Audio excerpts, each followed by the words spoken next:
Assalamualaikum warahmatullahi wabarakatuh.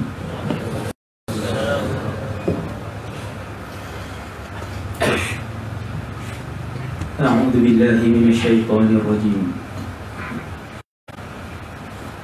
Bismillahirrahmanirrahim. Alhamdulillahi rabbil alamin.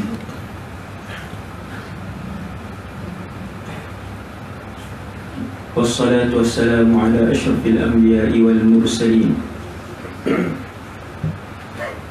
wa ala alihi wa ashabihi wa man tabi'ahum bi ihsanin ila yaumiddin. Wa la hawla wa la quwwata illa billah al-'aliyyil 'azim.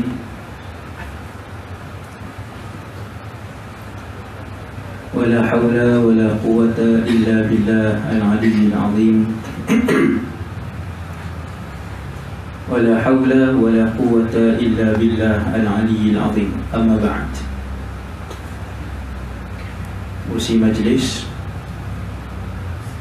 Jabatan Kuasa Surau, seterusnya muslimin dan muslimat yang dirahmati Allah Subhanahu wa ta'ala sekalian.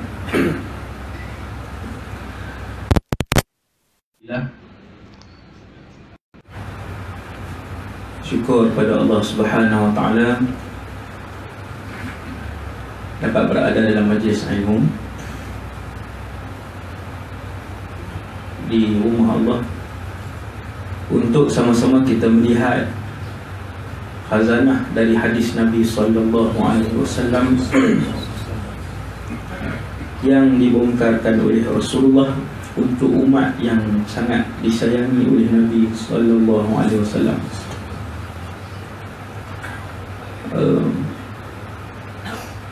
Kita ni dengan zaman Rasulullah sekarang 1439. Kalau saya salah, tegur kadang dia letih atau kenyang. Tegur, salah tegur tu. Jadi 1439 tahun yang lalu Nabi berhijrah.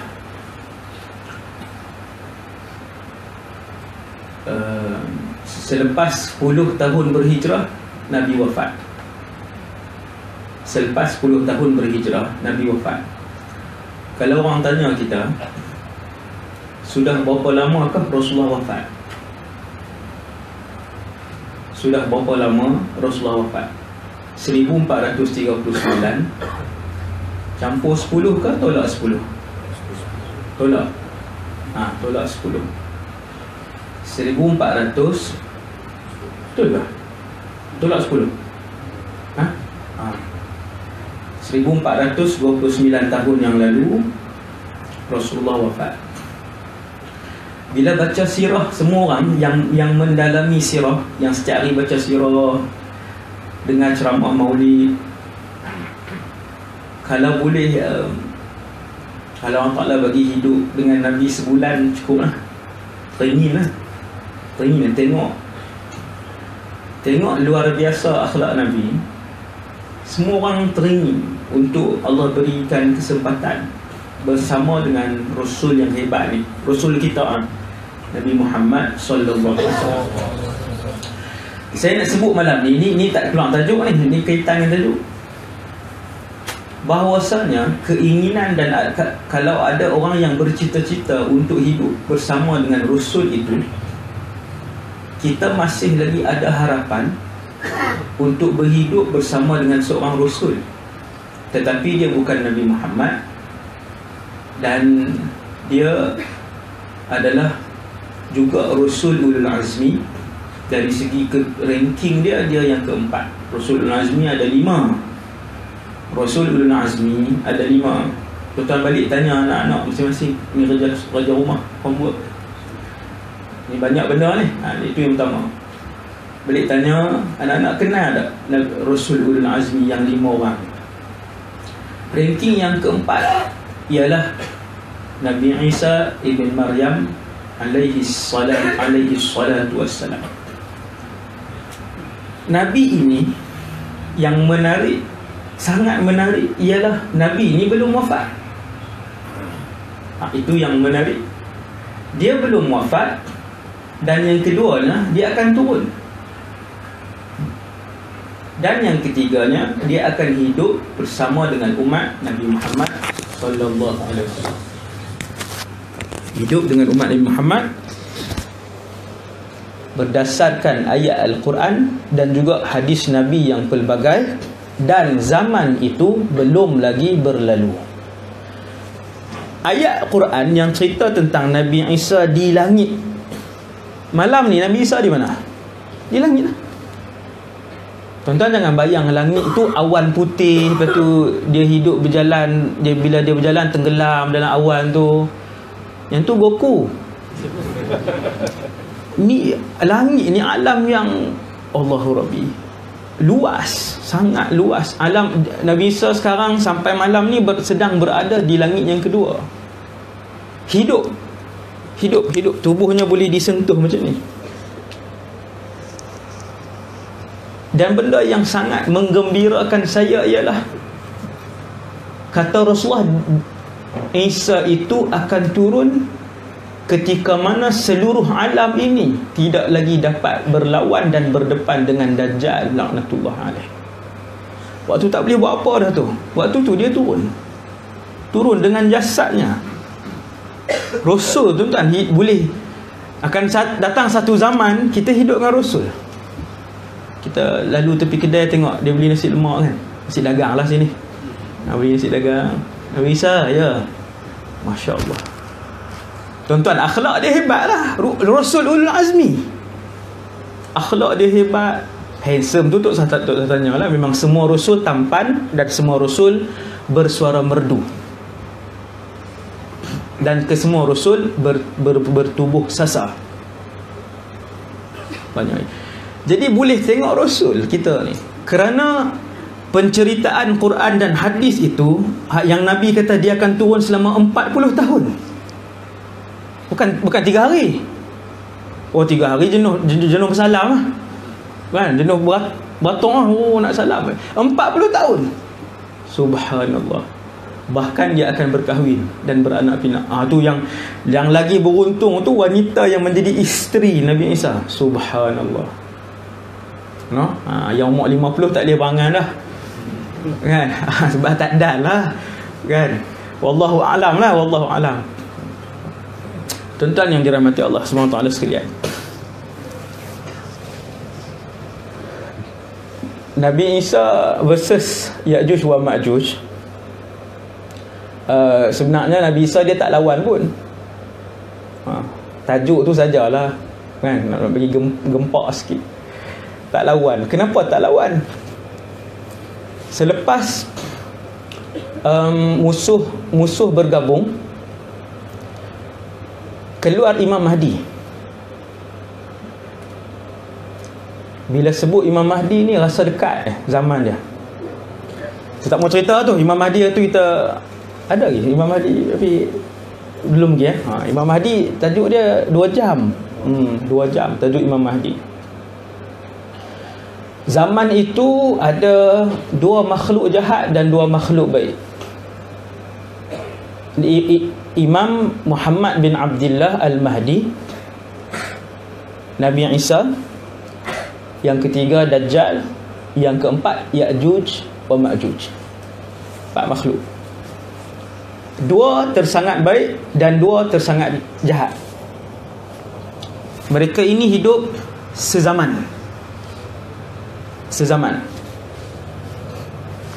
Bila musuh bergabung, satu bumi ni musuh bergabung, Nabi sebut waktu tu mereka akan berada di bawah 70 panji musuh. Ulama hari ni kata 70 negara. 70 negara tuan, bukan waktu tu Amerika dengan Rusia dia tak bergaduh dah. dia akan bergabung bersama dengan 70 lagi negara lain. Kesemua 70 panji ini bergabung jadi satu kekuatan tentera bersekutu lawan dengan satu je, Islam. Tuan bayang berapa banyak yang musuh. Sebab itu tentera Imam Mahdi hanya awliya sahaja. Subuh 6.45 tak boleh jadi tentera Imam Mahdi. Isyak rokok tak boleh jadi tentera Imam Mahdi. Main takraw sulak pendek tak boleh jadi tentera Imam Mahdi. Awliya semua. Sebab pertempuran itu ialah pertempuran terbesar dalam sejarah kemanusiaan. Melihat tentera musuh sahaja, 1/3 daripada tentera Imam Mahdi yang peringkat awal tu berundur, tarik diri, baru tengok musuh. Yang berundur tu maksudnya mereka yang menyertai Imam Mahdi di peringkat awal sebab semangat. Orang sebut Imam Mahdi sedang dibai'ah di Makkah. Oh, semangat nak pergi, nak mati syahid. Ini berita gembira yang kedua yang saya nak sebut pada malam ni. Bahawa menjadi syuhada itu pintunya masih terbuka luas untuk umat ini, yang tahun 1439, yang 2017 ini. Sebab tu pengertian dan roh syahid tak boleh dimatikan. Sebab tentera Islam perlukan kepada syuhada satu hari nanti. Tak datang zaman tu belum sampai, iaitu zaman Imam Mahdi tu. Maksudnya pintu untuk mati syahid tu masih lagi terbuka luas. Bahkan perang yang dipimpin oleh keturunan Rasulullah itu, perang yang dipimpin oleh manusia terbaik dunia ketika itu. Imam Mahdi manusia terbaik dunia ketika itu. Dia waktu tu Nabi Isa tak turun lagi. Dialah orang yang paling soleh dalam alam ni. Senang. Hari ni kalau orang tanya siapa yang paling soleh sekali, mana? Siapa dia? Presiden Kesatuan Ulama Sedunia ke? Bukan. Kita tak tahu, wallahu alam. Mufti Mesir ke? Mufti Yaman ke? Wallahu alam. Tapi bila muncul Imam Mahdi, dialah umat Nabi Muhammad pada ketika itu yang paling tinggi imannya. Dia pun bawa satu kumpulan. Yang menariknya, peperangan itu akan berlaku di negara yang menarik, di negara yang saya belajar, iaitu di Syria. Yang ni pendapat ulama' ke Ustaz? Bukan pendapat ulama', ini Nabi sebut. Dia tak ada takwil dah. Nabi sebut peperangan itu akan berlaku di satu daerah yang namanya A'maq ataupun Dabiq. A'maq atau Dabiq itu sampai ke saat ini memang ada pun di Syria, di utara Syria. Pergilah tengok, kawasan tu tak ada perumahan apa, kosong, seluas mata memandang. Tuan-tuan pergi A'maq, Dabiq, tuan-tuan pergi sana, dia tak ada surau ke masjid ke jalan raya, dia tanah kosong. Di situlah akan berlaku peperangan terbesar nanti yang dinamakan sebagai Al-Malhamatul Kubra. Orang Yahudi panggil Armageddon. Al-Malhamatul Kubra.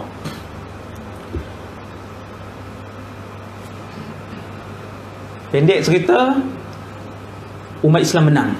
Tu pendek 2 jam tu. Tuan-tuan mau faham lah kan. Banyaklah dia punya cerita tengah-tengah tu kan. Imam Mahdi apa semua. Menang. Selepas kemenangan itu, waktu itulah turun yang makhluk baik tadi 2, makhluk jahat 2. Pertama daripada 4 ini yang akan keluar, pertama sekali daripada 4 ni Imam Mahdi. Nombor 2 daripada 4 ni Dajjal.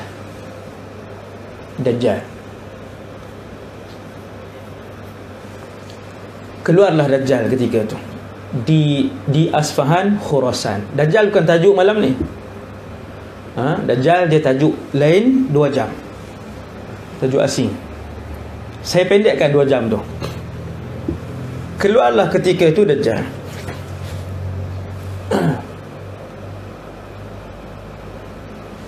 Daripada zaman Nabi Saleh, Adam, Idris, Nuh, Saleh, kata Rasulullah sallallahu alaihi wasallam, Nabi sebut kesemua rasul memberikan amaran kepada umat mereka tentang fitnah Dajjal, kerana ia adalah fitnah yang paling besar semenjak Allah menciptakan alam ini.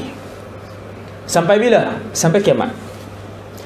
Sejak Allah cipta bumi ni sampai kiamat, tempoh berapa puluh ribu tahun tu, berapa ratus ribu tahun, wallahu a'lam, fitnah yang paling dahsyat Dajjal. Mati lagi Ustaz Dajjal ni. Dajjal ni belum keluar lagi pun. Allahu Rabbi. Fitnah Dajjal dirisaukan, ditakuti, dikhawatiri oleh semua Rasul. Rasul tu tak takut untuk diri dia. Nabi Nuh, Nabi Musa, Nabi Isa, Nabi Sulaiman, Nabi Yusuf, dia tak takut untuk diri dia. Dia takut untuk umat mereka. Kerana fitnahnya sehingga dia menghidupkan orang mati. Dan orang yang dihidupkan tu kata, dia panggil anak dia, dia akan kata, wahai anak, Alung, ni Tuhan, Alung kena sembah dia. Sampai tahap tu. Dan dia boleh menghasilkan emas macam tu je. Keluarkan emas. Di saat manusia menyembah dunia, manusia sembah, kejar dunia tak hari ni? Kejar. Sampai hari ni orang buat umrah hak tipu. Sampai hari ni. Sampai hari ni orang masih kena tipu lagi. Sampai hari ni ada skim-skim tipu ni. Sampai hari ni manusia kejar dunia, manusia sembah wang, manusia bertuhankan wang.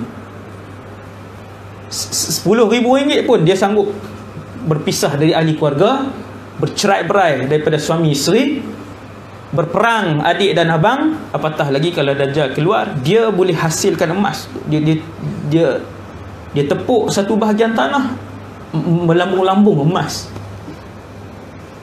Orang sembah tak? Sembah kan. Orang nak pergi tengok bola 400 km pun orang pergi. Seorang RM200 kan. Pergi sokong negeri punya pasal. Kedah paling banyak kan. Tiap tahun final ramai saya tengok 40,000 pergi. Tuan-tuan sekalian, keluar Dajjal, waktu tu Dajjal berhadapan dengan dengan Imam Mahdi. Dan kekuatan Dajjal tidak dapat dibendung oleh Imam Mahdi. Tak boleh lawan. Kuat Dajjal. Dia bersama dengan tentera dia. Tuan-tuan bayang, setiap umat Nabi Muhammad hari ni, umat Nabi Muhammad hari ni berapa? 7 bilion. Yang tak Islam 5,5, ataupun 5 bilion. Yang Islam 2 bilion. 5 bilion tidak Islam. Berapa ramai pengikut dia. Yang Islam pula, Nabi cerita, yang Islam pula, setiap fasik dan munafik akan ikut Dajjal. Weh, banyak ni. Setiap fasik dan munafik akan ikut Dajjal. Ya. Siapa fasik dan munafik? Di Malaysia, kalau kita nak faham, bila Nabi sebut setiap fasik dan munafik akan ikut Dajjal, waktu Dajjal pergi Madinah tu tak boleh masuk. Kemudian munafik akan keluar sendiri ikut Dajjal. Fasik akan keluar sendiri ikut Dajjal. Tuan-tuan sekalian, fasik ni macam mana? Tinggal solat fasik tak? Fasik. Islam tapi fasik.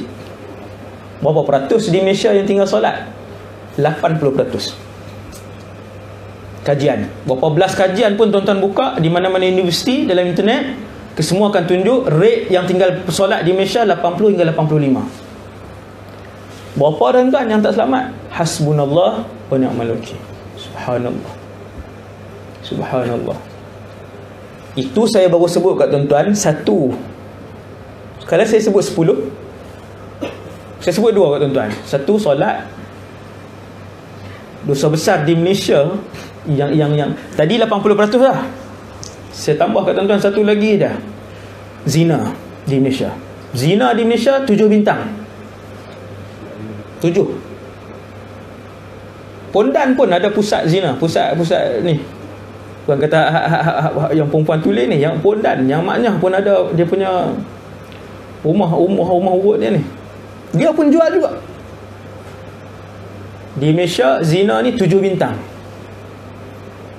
Maka hasil dia anak luar nikah 2017 Jabatan Pendaftaran Negara keluarkan. Boleh cek malam ni, boleh cek 10 minit seorang anak luar nikah. Ni kita dah 20 minit, 2 orang dah lahir. 2 orang dah lahir. 10 minit seorang di Malaysia. Itu lahir lah, bukan zina. Kalau zina, darat 10. Hasbunallah wa ni'mal wakil. Yang tak solat 80%, yang lahir anak 10 minit seorang. Nak sebut yang ketiga? Allahu Rabbi. Nak sebut dosa yang ketiga di Malaysia ni yang parah. Allahu Akbar. Okey tuan-tuan sekalian. Jadi Dajjal dia keluar, kemudian dia bertempur dengan Imam Mahdi. Tak boleh lawan. Imam Mahdi berunduk. Sekuat, sehebat pasukan perang yang Imam Mahdi bawa, pasukan perang yang semua Aulia Allah tadi ni, semua, tapi tak boleh lawan. Besarnya fitnah Dajjal ni. Satu orang soleh, dia rasa dia orang baik. Memang dia baik, dia soleh apa semua. Bila Dajjal datang, dia pergi. Dia kata iman aku menjaga aku. Dia pergi, dia ikut Dajjal. Maka Nabi kata, apabila kalian melihatnya, hendaklah kalian melarikan diri darinya, bukan pergi bertempur. Tak mati, bukan lawan pun. Dia akan ambil iman kamu. Dia akan ambil dan sedut iman kamu untuk sujud dan mengaku bahawa dia Tuhan sekalian alam.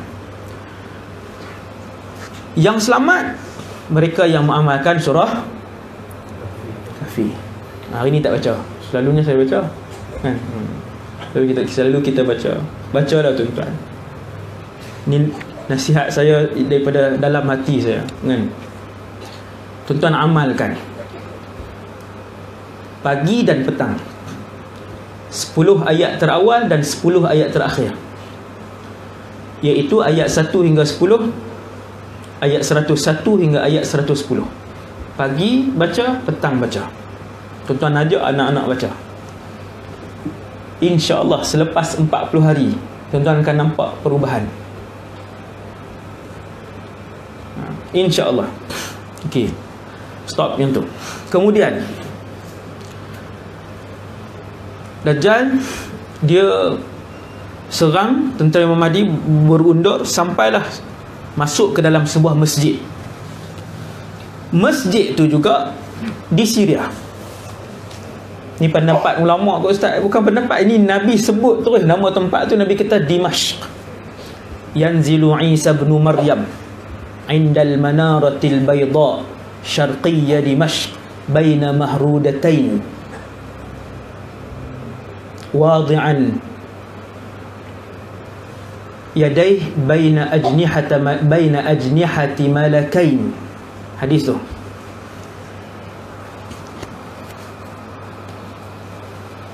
Sampailah Nabi Isa, Imam Mahdi duduk dalam satu masjid nak solat subuh dalam satu riwayat. Buat saf. Kemudian Imam Mahdi pun jadi imam. Masjid itu tidak dinyatakan oleh Rasulullah masjid mana, tapi Nabi sebut Timur Damsyik. Tuan-tuan tak disebut Kuala Terengganu kan, memang tak dapat lah. Sungai Petani pun tak dapat dia, sebab Nabi dah spesifik. Di Mekah pun tak dapat. Nabi Isa akan turun di masjid itu. Sebab tu bumi Syam, bumi Syria, dia berada pada ranking keempat. Selepas Mekah, Madinah, Aqsa, Syam. Lepas tu baru Yaman, Mesir, semua baru yang lain. Bumi Syam tangga keempat. Barakah dia boleh dirasai. 7 tahun saya duduk sana. Allahu Akbar. Seronok, puas hati, syukur kepada Allah sebab bawa ke bumi Syam. Bilangan ulama dia yang kedua terbanyak dunia. Patah tumbuh, hilang berganti di Syam. Ulama dia sangatlah ramai. Apabila ulama daripada 600, 700, 800 tahun yang lalu menguraikan hadis ni. Hari ni ulama-ulama tu sebut masjid itu ialah Masjid Al-Umawi. 15 minit daripada rumah sewa saya dulu. Jalan kaki je. Jalan kaki, kat je masjid tu. Masjid Al-Umawi. Masuk masjid tu rasalah ketenangan dia. Dia kurang surau ni sikit. Jadi saya sebenarnya rasa seronok. Dia ada ruh dia. No? Dalam masjid tu ada jasad Nabi Yahya alaihissalam. Tu cerita lain. Yang tu cerita kelebihan bumi Syam dan kaitan akhir zaman. 2 jam. Allahu Akbar. Banyak ni kan. Sebab tu kena cari tuan. Ini khazanah yang Nabi duk sebut. Amalan ni saya kongsi sikit je. Allahu Rabbi. Ini baru kita tahu, ya Allah, boleh syahid, boleh mati syahid. Ada lagi pintu syahid untuk jadi syuhada, nak masuk syurga akhir zaman tuan. Okay. Kemudian solat, Imam Mahdi dah ke depan, dia dah angkat takbir untuk solat subuh. Allahu Akbar. Ketika itulah Nabi Isa dibawa turun dari langit yang kedua di Menara Putih. Ni bukan tafsiran ulama. Nabi sebut, Nabi kata indal manaratil bayda. Menara itu warna putih, dan di masjid tu ada menara putih. Dan menara itu nama dia Manaratu Isa alaihissalam. Besar menara dia tuan. Saya rasa dia 4 segi menara tu, sebesar ruang ni kot. Ni ruang ni. Ruang kecil ni yang sampai situ, sampai tirai tu. Menara dia putih naik ke atas. Nabi Isa turun, tangan kanan dan tangan kiri dia letak di atas 2 sayap malaikat. Bukan seorang, 2 orang malaikat bersayap. Malaikat ni bersayap. Pakat bayang dah. Burung merpati, Avengers kan. Siapalah.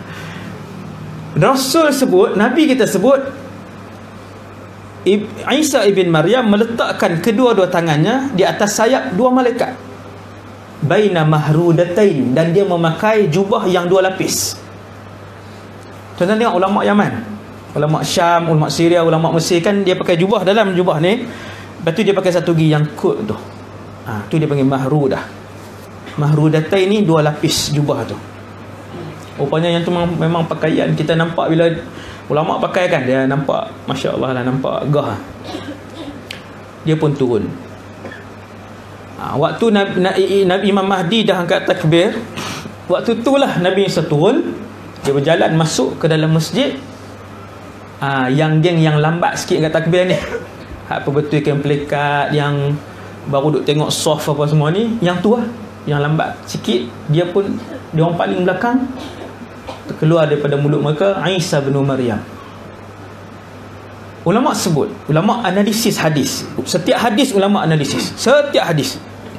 Kata para ulama, bagaimana mereka kenal? Ni mujahidin ni kenal mana?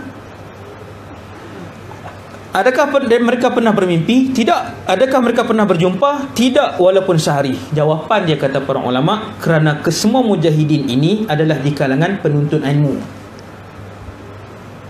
Bahasa mudahnya, kaki kuliah. Orang belajar, orang agama, orang yang belajar. Sebab Nabi sebut hadis tentang Nabi Isa ni, Nabi sebut jelas.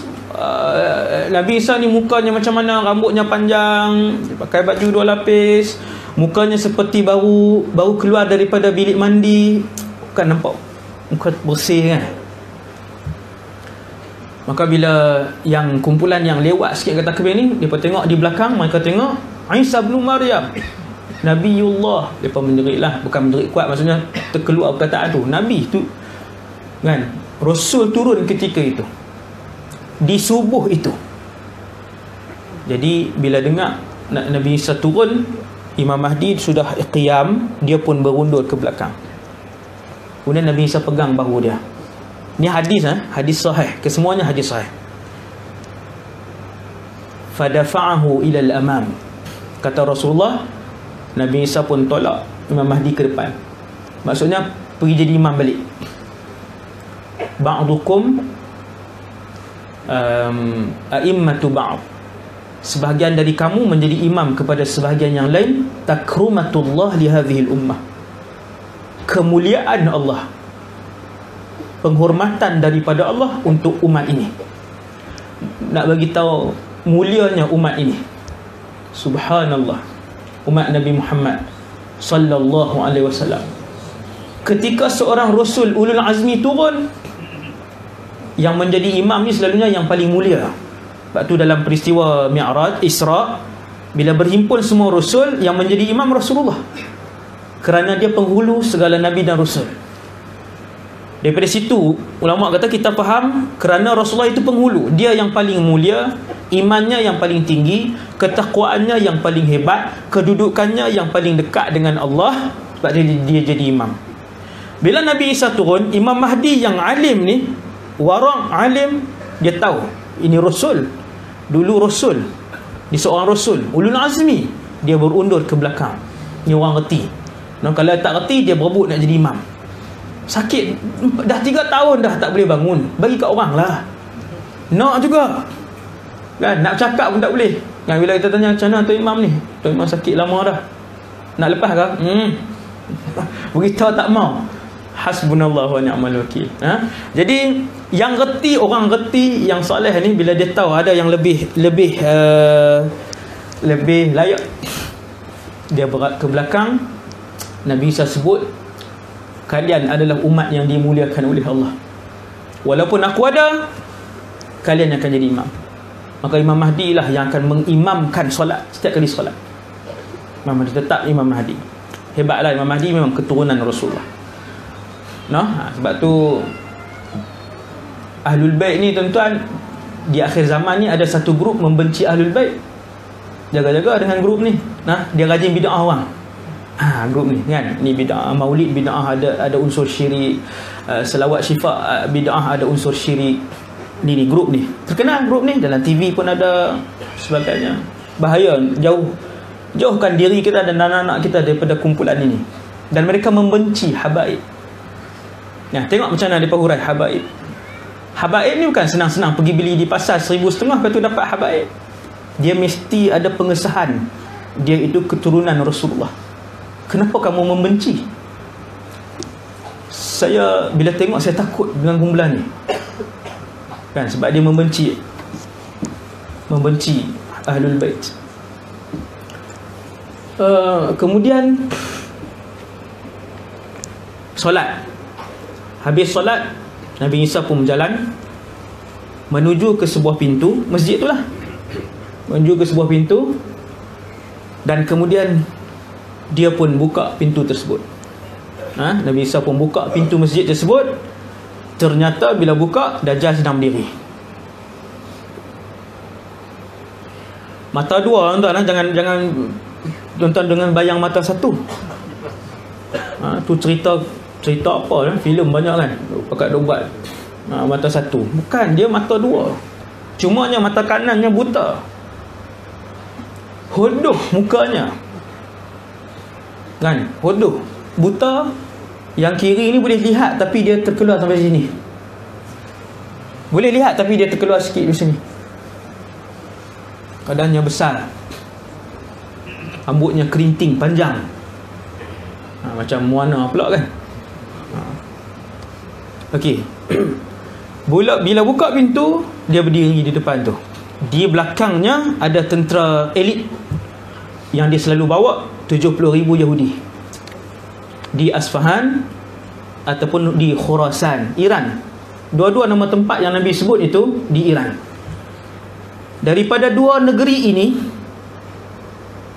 akan terkumpul 70,000 tentera elit kepada Dajjal. Waktu Nabi Isa buka tu, ke semua 70,000 tuan-tuan, 70,000, ramai.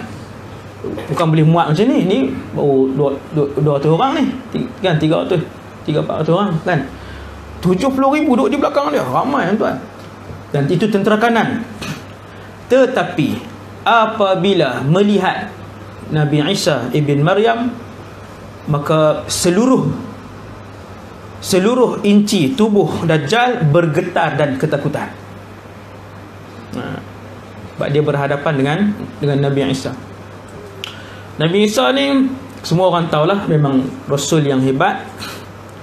Di kalangan 124 orang Nabi tu, dia ranking keempat. Memang yang top 5 daripada 124,000 tu. Sebab tu waktu ibunya yang hebat, iaitu Maryam bintu Imran, ibu dia tiba-tiba mengandung. Kita zaman hari ni pun banyak tiba-tiba mengandung. Tu yang tu ayah lari, ayah hilang, ayah tak mengaku, tak jadi ayah lagi, tak sempat, tiba-tiba mengandung. Tengok anak tingkatan 4 lah mengandung, tingkatan 5 mengandung, tingkatan 3 mengandung, tingkatan 2 mengandung. Termuda tingkatan 1. Tingkatan 1 ibu. Tu cerita lain. Zina dan remaja, 2 jam tajuk tuan-tuan. Kronik. Saya boleh bentang pada tuan-tuan kes saja saya bentang 2 jam tu, kes saja. Kes yang berlaku, kes 1, kes 2, kes 3, kes 4. Kronik. Tu keluar tajuk tu. Kemudian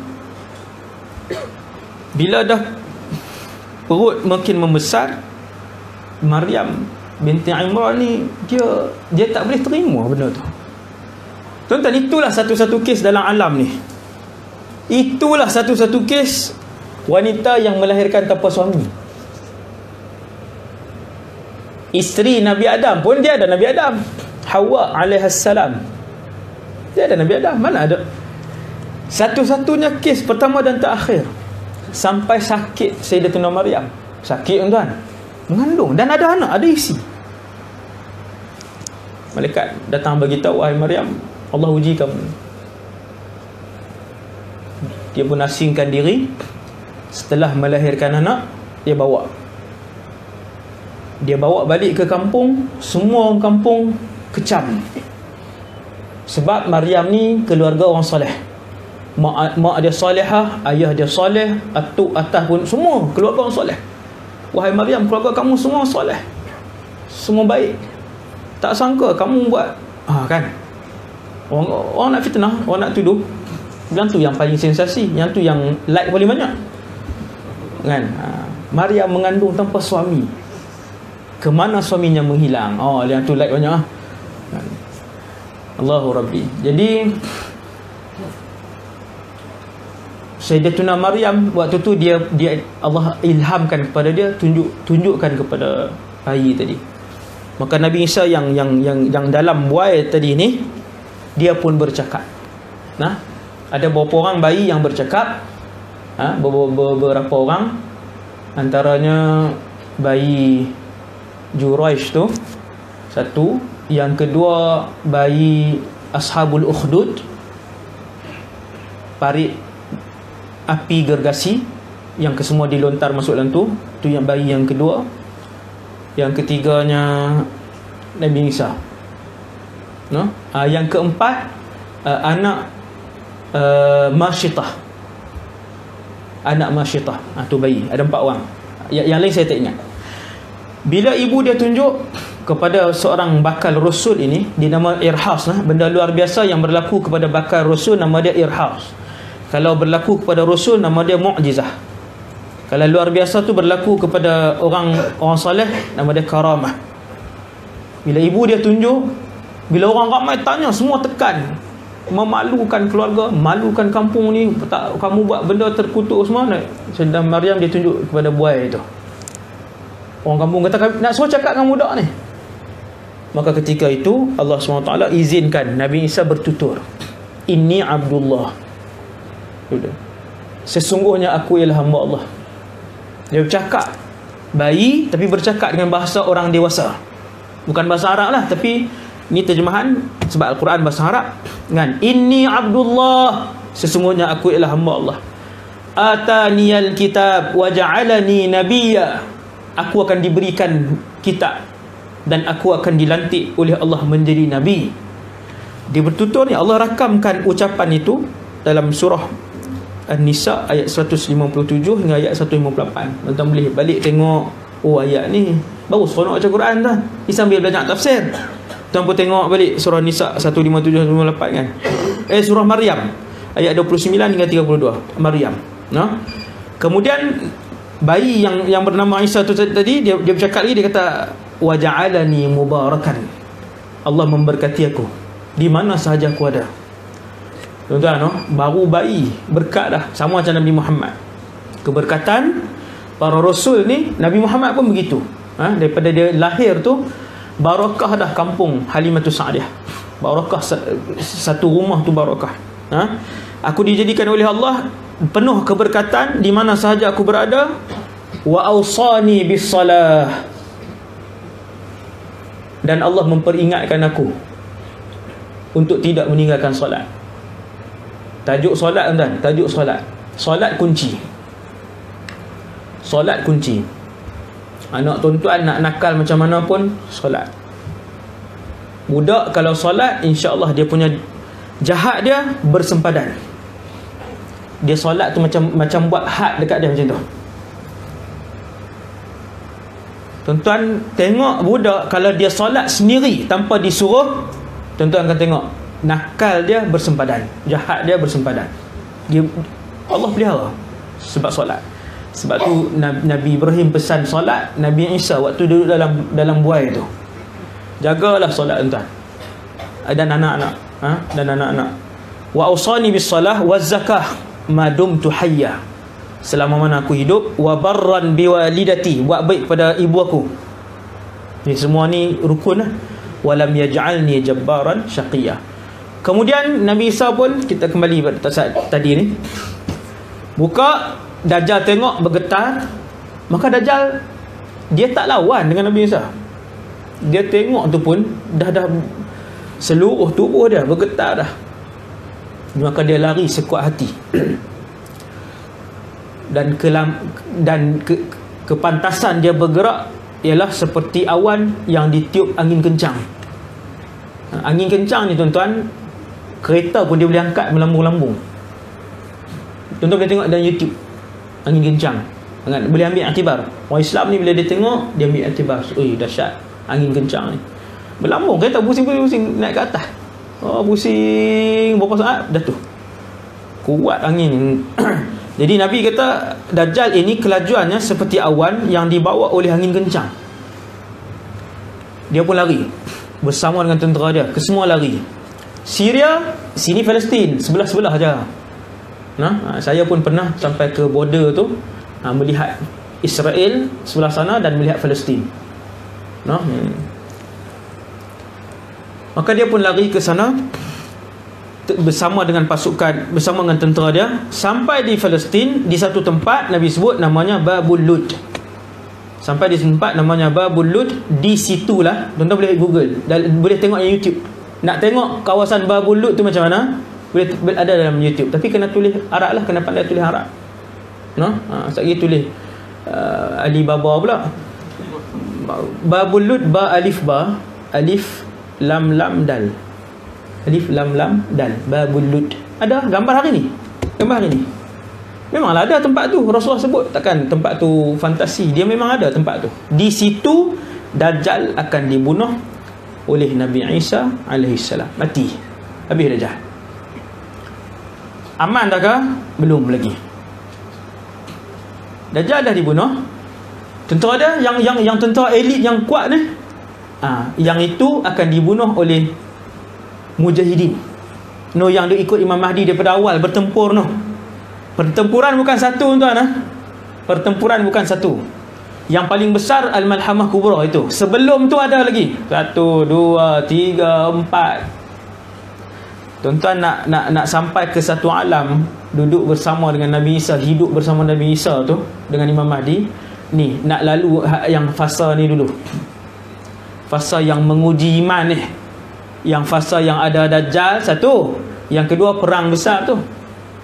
Lulus dua fasa ini, barulah duduk boleh minum-minum, makan-makan dengan Imam Mahdi, kan. InsyaAllah. Jadi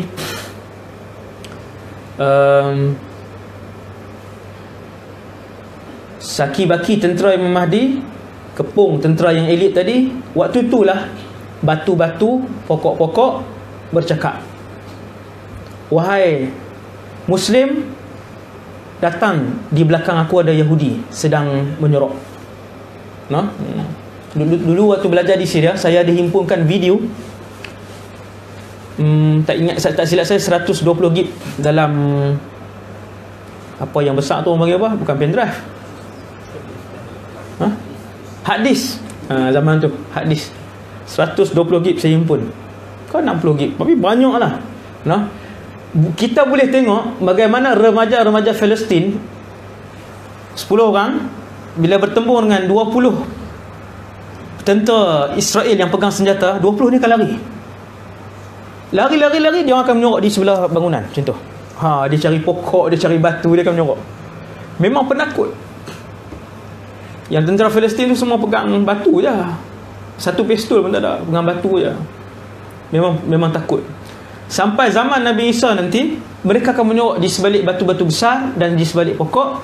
Ketika itu pokok dan batu akan bercakap, wahai Muslim, ta'al wara'il Yahud, di belakang aku ada Yahudi, uqtulhu, datang dan bunuh dia. Semua mati. Adakah dunia aman ketika itu? Belum lagi. Dajjal baru satu daripada 10 tanda besar kiamat. Nabi Isa satu daripada 10 tanda besar kiamat. Apa nama ni, asap belum lagi. Matahari sebelah barat belum lagi. Dabah binatang berkaki 4 belum lagi. Ni semua ada cerita ni. Ni bukan habis macam tu ya ni. Setiap satu tu.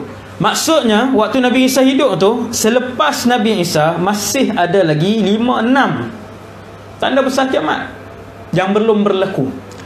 Habis bunuh Dajjal, ketika itu Nabi Isa diwahyukan oleh Allah Subhanahu wa taala, wahai Isa, harriz ibadi ila tur.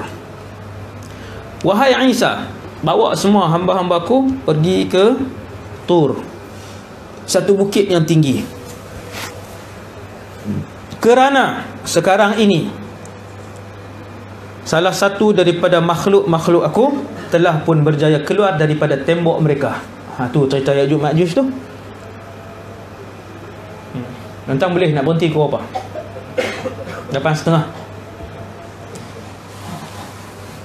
Tu tak jawab tu ya tu kan, lenguh tu. Tuan-tuan sekalian, kemudian Ya'juj wa Ma'juj ini, cerita dia ringkas dah. Ya'juj wa Ma'juj ini manusia. Kalau Dajjal, tema Dajjal satu je, kufur. Di mana pun dia pergi, gerak kerja dia nombor 1, 2, 3 sampai 10, mengkafirkan umat Nabi Muhammad. Itu tema dia, tuan-tuan. Jadi murtad habis. Yang itulah yang paling berharga dalam hidup seorang umat Nabi Muhammad. Kerana umat Nabi Muhammad ni, kalau dia mati tak pernah solat seumur hidup, tapi Islam, tak pernah menghina agama, tak pernah menghina Allah dan Rasulullah, tak pernah murtad, dia tetap akan masuk syurga di akhirnya selepas neraka. Tuan-tuan, walaupun tak pernah solat seumur hidup. Ini mahalnya iman yang sebesar zarah itu. Mahalnya iman sebesar zarah itu. Dia boleh mengeluarkan umat Nabi Muhammad daripada kekal dalam neraka selama-lamanya. Iman inilah yang Dajjal nak matikan kesemuanya. Dajjal dia nak padamkan cahaya tu sampai lumat, sehingga sebesar zarah pun tidak ada dalam diri umat Nabi Muhammad. Dan dia betapa berjayanya dia ketika dia keluar itu. Dajjal, dia punya tema dia kekufuran. Tema dia. Ya'juj wa Ma'juj, tema dia kerosakan. Satu makhluk yang dia buat kerosakan. Di mana dia tak penting. Apakah sampai malam ni makhluk itu wujud? Ya. Dia manusia normal macam kita, 2 tangan, 2 kaki, manusia. Jantan, ada laki, ada perempuan. Ni 2 kabilah ni. Dan telah pun dikurung oleh Zulqarnain alaihi salam. Zulqarnain ni hidup pada satu zaman yang tidak diijma' oleh para ulama, tak ada ijma'. Ada ulama sebut zaman ni, ada ulama sebut zaman ni, ada ulama sebut sebelum Nabi Musa, ada ulama sebut selepas Nabi Musa. Tidak ijma'. Jadi Zulqarnain ni saya cerita sikit ringkas. Ni cerita Ibn Majus ni. Saya ringkaskan. Tuan-tuan yang dirahmati Allah SWT. Antara lelaki yang memerintah utara sampai ke selatan, barat dan ke timur, dua yang Islam adalah Zulqarnain dan yang keduanya Sulaiman alaihissalam. Tuan-tuan baca surah Kahfi kan, tengok cerita Zulqarnain. Ni malam ni bila kita dah dengar dia punya tafsiran kepada ayat-ayat itu secara umum, seronok kita tengok baca. Dahsyat. Apa yang dahsyat tuan-tuan? Manusia bila bertambah kaya, bertambah pemurah ke bertambah kedekut? Bertambah kedekut. 95%. Lagi Allah bagi kekayaan, lagi kedekut. Ada seorang sahabat pun bila Allah bagi kekayaan kat dia, seorang sahabat, akhirnya dia insaflah. Bagi kekayaan, lama-lama dia semakin tidak menghadiri majlis Rasulullah. Sahabat tuan, itu sahabat bila diberikan kekayaan. Begitulah lumrah orang bila diberikan kekayaan. Kalau bagi pangkat lagi tinggi, semakin tawaduk kah, semakin angkuh. Semakin angkuh. Hebat Zulqarnain dengan Nabi Sulaiman ini, lagi luas kawasan pemerintahan mereka, lagi tawaduk mereka. Yang ni bila kita baca Quran, tengok kisah dia buat kan, Allahu Akbar, subhanallah. Tuan-tuan, dia bukan Perdana Menteri, bukan Presiden Filipina. Nabi Zulqarnain ni, pemerintahan dia utara ke selatan, barat ke timur. Tetapi bila orang sebut nikmat, maka dia akan kata ini adalah daripada Tuhanku. Di sini kita orang yang Allah bagi kekayaan dan pangkat ni, di sini kita kena ambil pengajaran daripada Zulqarnain ni. Bila dia sampai satu tempat, tengok kawasan. Bukan satu dun dia pegang kan. Dah luas kawasan dia. Dia sampai di satu tempat, kawasan jajahan. Ada satu kabilah datang. Zulqarnain datang ketika itu dengan keseluruhan, bukan keseluruhan, sebahagian besar kekuatan kerajaan dia, bersama dengan kepakaran. Ada doktor, ada pakar bahasa, ada engineer, ada arkitek, ada pakar pertanian, ada pakar pembinaan, ada macam-macam dalam kumpulan tu, dan bala tentera. Setiap kali dia bergerak. Bila sampai di satu tempat, kita tak perlu fikir di mana tempat tu, tak perlu. Kita nak ambil iktibar. Maka datang kumpulan ni, kaum ini bukan Ya'juj Ma'juj. Kabilah ini datang, wahai Zulqarnain, inna Ya'juj wa Ma'juj mufsiduna fil ard. Wahai Zulqarnain, ada satu kumpulan manusia, dua kabilah, Ya'juj dan Ma'juj. Mereka ni perosak, seperti binatang perosak. Dia turun, rumah dibakar, ladang dibakar, orang dibunuh, habis hancur, satu daerah akan rosak. Dan bilangan mereka tersangatlah ramai. Sangat ramai dan sangat bengis. Sangat bengis. Tuan-tuan, kalau nak ni kan, kalau ni tak ada hadis, tak ada ayat Quran apa, teringin kat macam mana, ya Allah, macam manalah Ya'juj wa Ma'juj ni, dia punya ganas dia. Mintalah dengan Allah. Minta. Kemudian Allah bawa pergi ke sana. Kan? Kan? Wallahu alam. Minta, adalah cara dia. Adalah caranya. Tapi Quran sebut, Nabi sebut sangat bengis. Dia buat rosak je. Dia sampai di mana pun dia buat kerosakan. Jadi kabilah ni minta, wahai Zulqarnain, kami nak upah kamu. Untuk bina satu tembok, maka tak boleh dah datang ke arah sini. Zulqarnain kata, apa yang Allah Ta'ala bagi aku jauh lebih. Dia, tuan-tuan, Zulqarnain menguasai barat ke timur, utara ke selatan. Tiba-tiba satu daerah kecil ni nak upah dia. Dia kata tak payahlah, simpan lah. Hak mana yang ada tu simpan, cuma aku nak tenaga buruh, pekerja untuk kita bina sebuah tembok gergasi. Dan bayang tengok, tempat itu sampai hari ni ada. Sama lah macam Dajjal dikurung dan dirantai besi di sebuah pulau. Pulau tu di langit ke berapa? Bukan langit, di bumi ni. Di bawah laut kan? Bukan di bawah laut, di pulau. Pulau yang kalau kita tengok, kita nampak pulau tu dengan mata kita. Di pulau. Begitulah juga Ya'juj wa Ma'juj. Sampailah malam ini, maka duduk di atas muka bumi ni. Cumanya manusia tak nampak tempat itu. Kalau nampak tuan-tuan, tembok gergasi. Memang jadi tempat pelancongan lah kan. Cumanya tak boleh tengok Ya'juj sebab dia duduk di sebelah sana. Jadi benda tu diraibkan oleh Allah. Subhanahu wa ta'ala. Bila Nabi Zulqarnain ni, ada riwayat kata dia nabi, ada riwayat kata dia bukan nabi, dia wali. Tapi kedua-duanya mulia lah. Bila dia setuju, maka dia pun minta tenaga kerja daripada penduduk daerah tu, ke semua sekali. Berapa puluh ribu yang ada, semua datang. Kita nak buat apa wahai Zulqarnain? Himpunkan ketulan besi. Ketulan besi tu bukannya besi spana tu. Ketulan tu ni zubaral hadid. Ketulan besi. Ketulan besi itu kalian letakkan di antara dua gunung. Dia macam ni. Gunung, di sini gunung. Macam tu. Tengah ni kosong, yang menjadi laluan Ya'juj wa Ma'juj setiap tahun untuk buat kerosakan di kampung dan daerah negara sebelah ni. Di sebelah ni negara, di sebelah sana negara Ya'juj wa Ma'juj.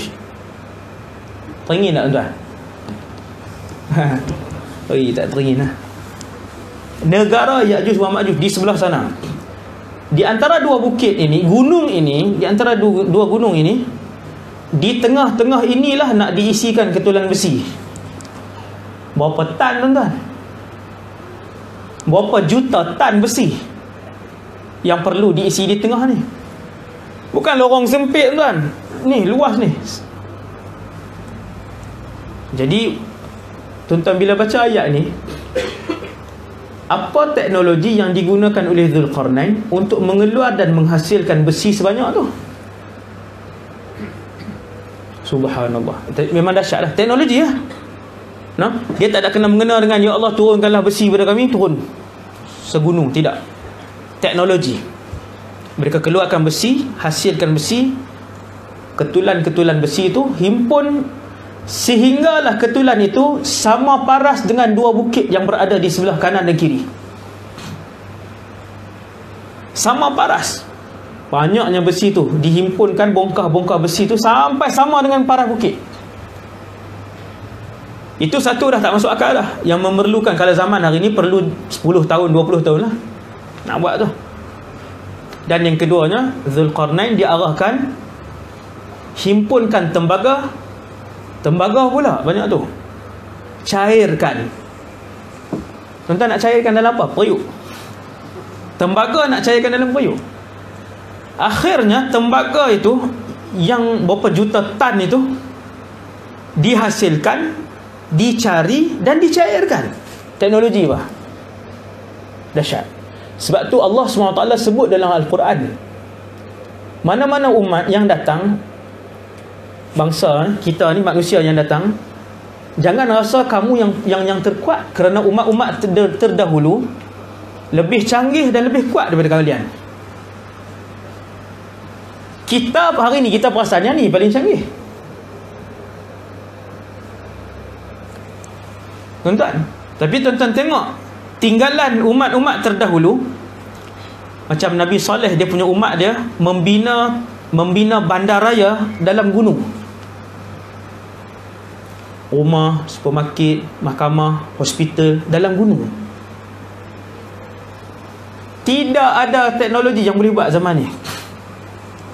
Pergi tebuk gunung tu dan buat kampung. Tak payah bandar raya lah, buat kampung satu dah. Teknologi. Zaman Firaun pernah membina sebuah menara. Ketinggian menara tu disebutkan oleh Imam Ibnul Athir, tak silap saya, Al-Imam Ibnul Athir. Ketinggian menara itu 10 batu, iaitu lebih kurang 13 km. Menara, tuan-tuan. Kita duk sebut zaman canggih kita ni, kita kata ni zaman ni lah yang paling canggih. Kita punya menara paling tinggi berapa? Burj apa di Dubai tu? Burj Khalifah. Hampir 1 km. Satu je lah. Firaun selamba je dia buat 12 km. Teknologi siapa yang paling? Sebab tu tuan-tuan sekalian, bila baca kisah Zulkarnain ni, mencari bongkah besi, menghasilkan bongkah besi dalam masa yang singkat dengan satu teknologi, sampai sehinggalah ketulan besi itu menyamai 2 gunung yang di kiri dan kanan. Tak cukup dengan tu, cari tembaga pula, cairkan tembaga. Dah cairkan tembaga, tuan-tuan, tembaga itu dituang ke atas tu. Tuan-tuan, tembaga tu nak naik tuang tu guna apa? Kren. Oh, kita dah tak boleh nak terbayang dah kemodenan pada zaman tu. Jauhnya moden dari sudut pembangunan, arkitektur dia, engineering dia daripada zaman ni. Kalau lah punya moden macam tu, yang ni dia tak boleh buat. Yang ni. Kerana yang tu jauh lebih complicated. Bangunan ni jauh lebih complicated. Maksudnya perlu engineer yang jauh lebih hebat, arkitek yang jauh lebih hebat untuk menghasilkan bangunan ajaib sebegitu rupa yang mereka buat pada zaman-zaman dahulu. Zaman-zaman dulu semua hebat macam tu. Jadi siap dituang, akhirnya sejuk dan dia mengeras. Jadilah tembok Zulkarnain itu sebagai satu tembok yang mempunyai logam, bahan yang paling keras dalam dunia. Datanglah kumpulan Ya'juj wa Ma'juj yang ramai keluar. Ya'juj Ma'juj ni bengis, dia tidak ada ihsan. Sebahagian ulama tafsir sebut, saya lupa nama ulama tu disebutkan, kalau buka tafsir Tabari dia akan sebut. Sebahagian ulama tafsir, seorang ulama tafsir sebut, kanu ya'kulunan nas. Dulu Ya'juj wa Ma'juj ini makan sesama mereka, makan manusia. Dia ganas, minta dengan Allah kan, Allah Ta'ala tunjuk, wallahu alam, boleh jadi Tuhan tunjuk kan, nak tengok. Memang ganas lah, dan tubuh dia besar. Yang ni tak ada hadis yang menceritakan tentang besar, adakah tubuh dia, telinga dia panjang sampai tutup, itu tak ada. Cumanya dia sangat kuat, gagah, satu kabilah yang jahat dan bengis. Sehingga kan Nabi Isa yang tadi kita tengok dengan Dajjal tadi, bila keluar kabilah ini, Allah Ta'ala kata, wahai Isa, bawa mana-mana orang Islam yang ada dekat kamu, naik ke bukit. Sekarang ni Ya'juj Ma'juj sudah pun keluar daripada temboknya, dan dia tidak boleh ditandingi oleh kalian. Ramai, kuat dan bengis mereka ini, tak boleh ditandingi oleh kalian, termasuk oleh Nabi Isa AS. Tuan-tuan boleh bayang kuat dan ramai dia. Jadi bila ketua Ya'juj wa Ma'juj ni, ketua dia lah yang paling ni, tuan-tuan boleh bayang, ketua dia lah yang paling ganas sekali.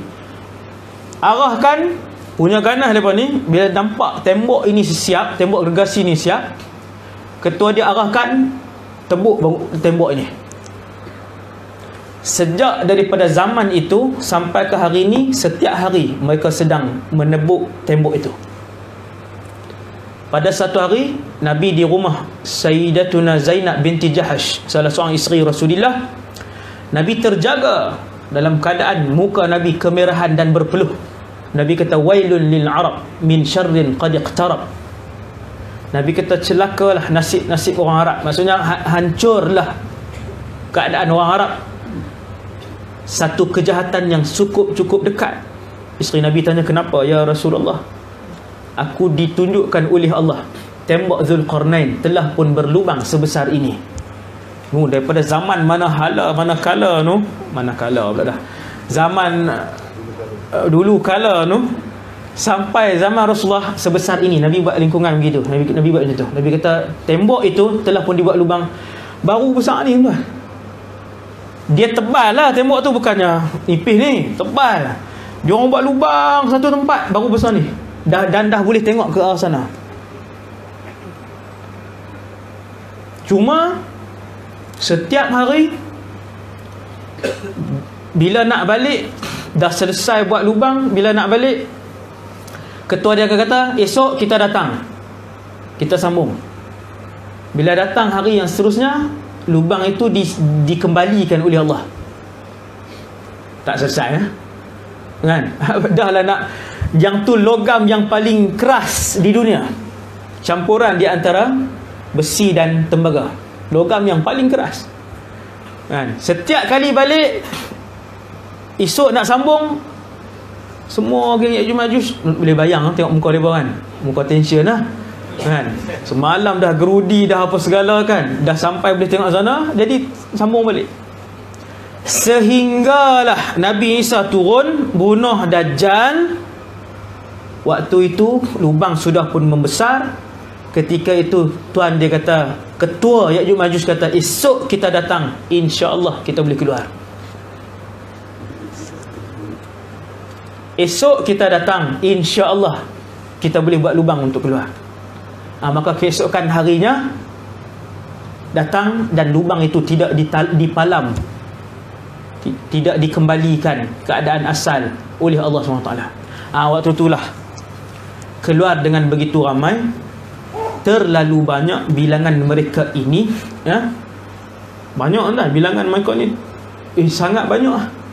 Bilangan Ya'juj Ma'juj ni sangat ramai no?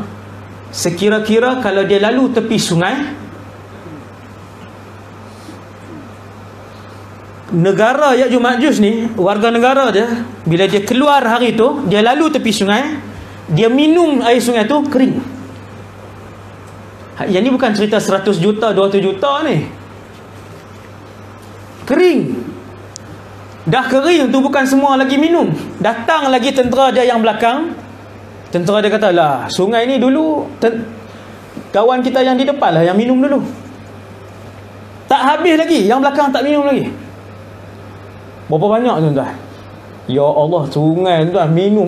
Sungai ni bukan minum, tuan mandi kan. Seorang minum, seorang 100 liter pun tak habis air sungai ni, minum je. Maksudnya ramai. Sebab tu Allah Ta'ala arahkan, wahai Isa, musuh kali ni bukan lawan kamu. Allah Ta'ala sebut siap, wahai Isa, musuh yang sedang keluar ini bukan lawan kalian. Bawa semua naik. Maka bertebaranlah Ya'juj wa Ma'juj. Dia tak datang keluarkan kita daripada Islam dah. Datang bakar bunuh, bakar bunuh, bakar bunuh. Itu ya. Bunuh. Bila tak ada lagi penduduk bumi yang boleh lawan dengan dia, Ya'juj Ma'juj kata, jom kita lawan dengan penduduk langit. Maka mereka pun tarik anak panah, lepaskan ke langit. Allah sengaja lontarkan kembali anak panah tu dengan kesan darah. Maka menjerit-jeritlah kumpulan Ya'juj Ma'juj ni, kita dah bunuh penduduk langit. Kuat sungguh padahal yang tu tipu je, fitnah kepada Ya'juj Ma'juj. Maka bertebaranlah mereka melakukan kerosakan. Adakah Nabi Isa berlawan? Tidak. Waktu Nabi Isa ni last habis dah. Kita tutup dah majlis. Ketika Nabi Isa berada di atas gunung itu, Tur, gunung yang bernama Tur itu, duduk di atas tu, mereka pun bermunajat. Nak lawan tak boleh. Tentera paling kuat siapa dia? Tentera Imam Mahdi lah. Itu pun tak boleh berdepan dengan Dajjal. Datang Nabi Isa, barulah Dajjal kalah. Maka tentera yang orang Islam yang paling kuat atas muka bumi ketika itu, tentera Nabi Isa, pun tak boleh berdepan dengan Ya'juj Ma'juj. Waktu tu berdoa, bermunajat. Ini kekuatan umat Islam. kekuatan umat Islam. Doa sangat kuat tuan-tuan. Banyakkan berdoa. Allah suka hambanya yang membanyakkan doa dan permintaan. Doa ni Allah suka. Apatah lagi doa yang dibanyakkan itu adalah permintaan akhirat. Lagi Allah suka. Maka bermunajatlah mereka ni. Dan akhirnya dah habis bermunajat, datanglah bantuan Allah Subhanahu Wa Taala. Hanya ulat saja. Allah nak bagi tahu no. Kuat macam mana pun ada lagi yang kuat. Kuat macam mana pun satu grup ni ada lagi yang kuat. Kuat dah Ya'juj Ma'juj ni. Allah hantar ulat saja. Ulat je dah, ulat. Ulat. Lalu ulat tu gigit di bahagian leher Ya'juj wa Ma'juj, maka matilah kesemuanya manusia perosak dan bengis ni. Tuan-tuan mungkin jarang tengok kot orang bengis kan. Dulu video yang saya kumpul tu, hadis tu dah rosak no? Sebab saya masuk kargo, dia rosak tekanan load mesin kan. Naik kargo, naik kapal load kargo tu, bukan saya lah. Jadi dia rosak hadis tu. Kami selalu melihat Yahudi ni, Yahudi macam tentera hari ni, tentera Bashar di Syria hari ni kan, dia tak ada perikemanusiaan. Dia nak potong jari budak-budak lah. Dia tangkap budak-budak, dia potong jari. Dia tangkap lagi budak lain, dia keluarkan kuku ni. Dia ada alat tau, tarik kuku ni, menjerit-jerit budak tu. Lepas tu dia potong zakat hidup tu. Dia keluarkan zakat budak tu, dia potong. Macam tu lah lebih kurang. Dia memang dia rasa bahagia dan khusyuk bila bunuh orang. Rasa kemanisan iman. Bahasa ni lah nak ibu fahamkan. Dia rasa rasa seronok, rasa bahagia boleh bunuh orang, boleh kan. Macam tentera Myanmar sama, yang bunuh orang Islam di Rohingya kan. Kan dia pijak kepala budak-budak, dia pijak, dia ambil alat elektrik, dia letak, lepas tu dia gelak. Kita dekat binatang pun kita tak sanggup buat. Budak kecil lagi lah kita tak sanggup. Jadi apa nama ni, Ya'juj wa Ma'juj ni begitu, bengis, akhirnya mati kesemuanya. Turunlah Nabi Isa dan ramai mujahidin tadi pakat turun, tak boleh jalan. Tuan-tuan yang dirahmati Allah, tak boleh berjalan disebabkan banyaknya bangkai, mayat, jenazah Ya'juj wa Ma'juj ni, sehingga menjadi busuk yang bersangatan, tak boleh nak lalu. Naik balik munajat, ya Allah, terlampau banyak. Maksudnya banyak tuan, maksudnya banyak. Sampai naik balik munajat, ketika itu diturunkan oleh Allah hujan yang lebat. Allah Ta'ala turunkan hujan yang lebat, basuh bumi daripada jenazah bangkai Ya'juj Ma'juj ni. Kemudian datang burung-burung yang lehernya seperti burung unta. Seperti burung unta pula dah. Yang lehernya seperti unta. Burung unta lain pula. Ni macam cerita apa tuan-tuan? Last kali dia datang burung-burung yang besar ni. Yahudi buat berpuluh-puluh filem. Berpuluh-puluh filem yang Yahudi selitkan elemen-elemen akhir zaman yang ada dalam Quran dan hadis. Orang yang tengok dengan mata hati, dia memang dia nampak apa dia yang Yahudi beritahu ni, yang relate dengan hadis Nabi dan ayat Quran. No? Keluar burung-burung besar ni yang lehernya seperti leher unta, maksudnya leher dia besar. Angkat mayat-mayat Ya'juj Ma'juj ni, angkat dan buang. Maksudnya buang dan bersihkan. Waktu tu barulah Nabi Isa turun. Ketika itu Nabi Isa menetap di sana. Menetap di sana. Dia hidup 40 tahun, kahwin, beranak pinak. Ketika itulah, selepas pada tempoh tu, Imam Mahdi pun meninggal. Waktu tu manusia hidup dalam keadaan yang paling aman. Segala keberkatan dikeluarkan oleh Allah, sehinggakan tidak ada buah yang beracun, pokok yang berduri. Kanak-kanak bermain dengan ular berbisa. Serigala dan harimau mengawal dan menjaga kambing dan unta zaman tu. Sebiji buah delima boleh dimakan oleh puluhan orang, sehinggakan kulitnya boleh dijadikan pelindung daripada hujan dan panas. Soalnya buah delima. Apabila satu orang masuk ke dalam kebun yang penuh dengan buah-buahan, tidak ada satu buah pun yang akan diambil, kata Rasulullah.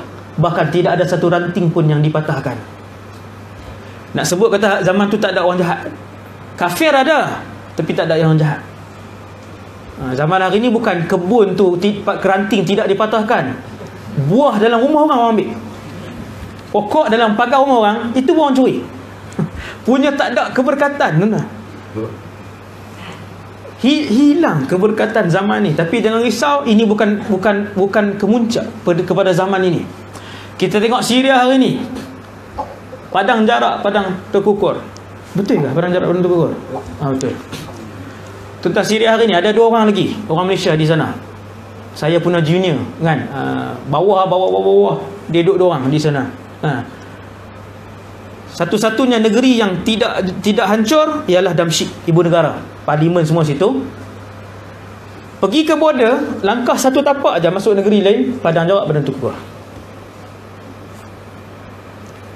Dan itu bukanlah keadaan terakhir kepada bumi Syam, kerana bumi Syam itu akan menjadi ibu negara kepada seluruh umat Islam. Waktu bumi jadi mewah ni, bumi jadi mewah yang tak ada orang jahat tu, waktu tu Baitul Maqdis, Syam akan menjadi ibu negara kepada kemasyhuran alam ini, kepada keamanan alam ini. Subhanallah, itu keadaan dia. Lepas pada tu Nabi Isa pun wafat, habis dia pun wafat. Seusai Nabi Isa wafat, keluarlah tanda kiamat yang lain. Dabah itu keluar, asap dukhan keluar, matahari terbit sebelah barat, yang tu laju lah. Sampailah malaikat Israfil tiup sangkakala untuk kiamat. Jadi saya rasa sekadar itu dulu, insya-Allah, peringatan untuk malam ni. Semoga dengan apa yang saya sampaikan sebentar tadi dapat menjadi iktibar kepada kita untuk ada azam baru, kan? Baru kita faham, ada harapan. Umat Islam ni ada harapan. Cuma yang Allah akan soal di akhirat esok, apa yang kamu lakukan untuk umat Islam? Apa pengorbanan yang pernah kamu buat? Kan? Apa gerak kerja yang pernah kamu buat? Allah Ta'ala tak salahkan kita. Kenapa zaman kamu Islam tidak memerintah? Itu Allah Ta'ala tak soal. Tetapi yang akan Allah soalkan, apa yang kamu lakukan? Apa usaha kamu dan apa pengorbanan kamu? Jadi sekadar itu dulu untuk malam ni. Dan seperti yang pengurusi bagi tahu tadi,